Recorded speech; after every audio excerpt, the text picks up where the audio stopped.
친절한 뉴스 다음 소식은 경유차 배출가스 관련 소식입니다. 연비가 좋아서 그런지 요즘 경유차 인기가 높은데요. 폭스바겐 경유차 배출가스 조작 사건 이후에 경유차 배출가스에 대한 관심도 커졌죠.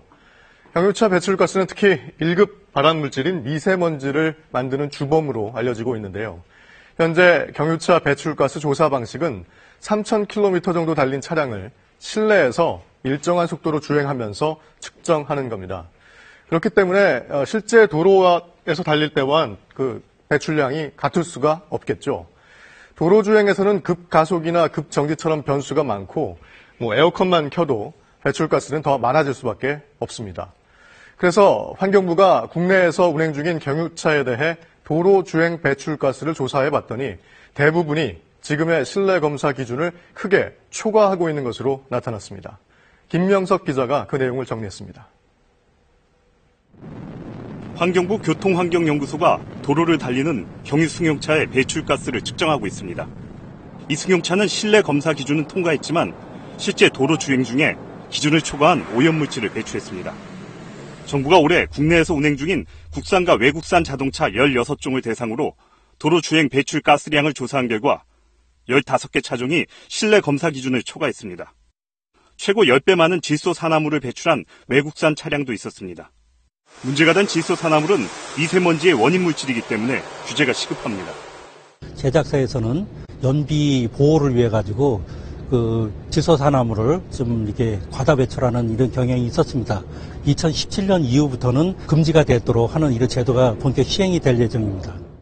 정부는 내년부터 신규 자동차의 도로 주행 시 실내 검사 기준의 2.1배로 질소산화물 배출을 제한하기로 했습니다.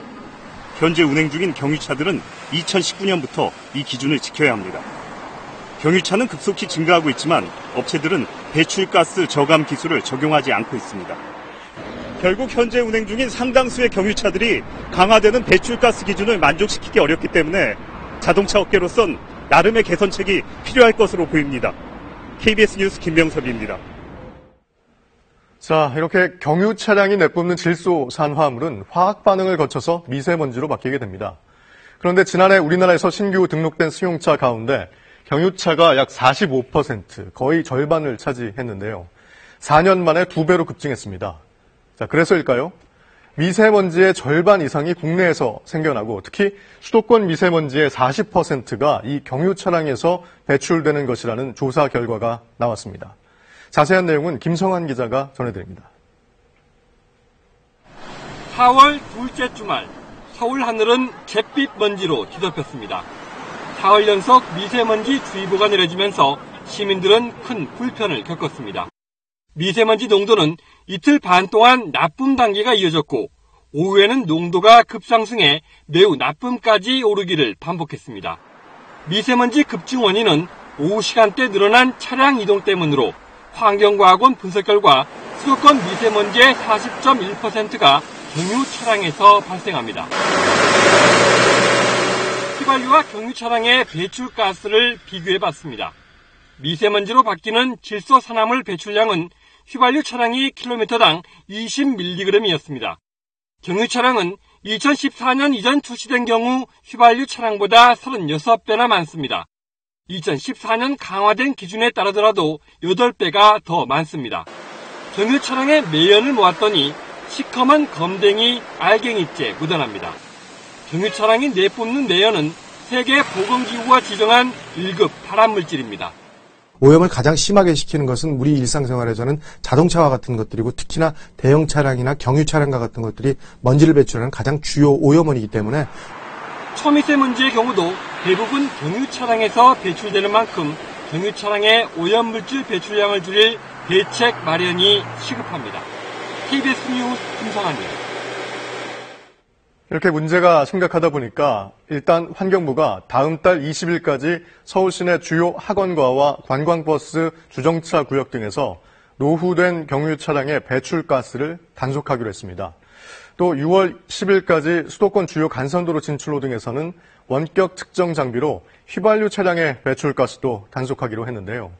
기준치를 초과해 질소산화물 등을 배출하는 자동차는 개선 명령을 내리고 경유차의 경우 정부 지원 배출가스 저감 조치를 받도록 하겠다라고 환경부는 밝히고 있습니다. 그리고 서울시와 경기도, 인천시 등 수도권 지자체들도 미세먼지 문제를 해결하기 위한 대책을 협의하고 있는데요. 일단 시내버스의 경우 서울시는 오염물질을 내뿜지 않는 CNG, 압축 천연가스 버스로 모두 교체를 했습니다.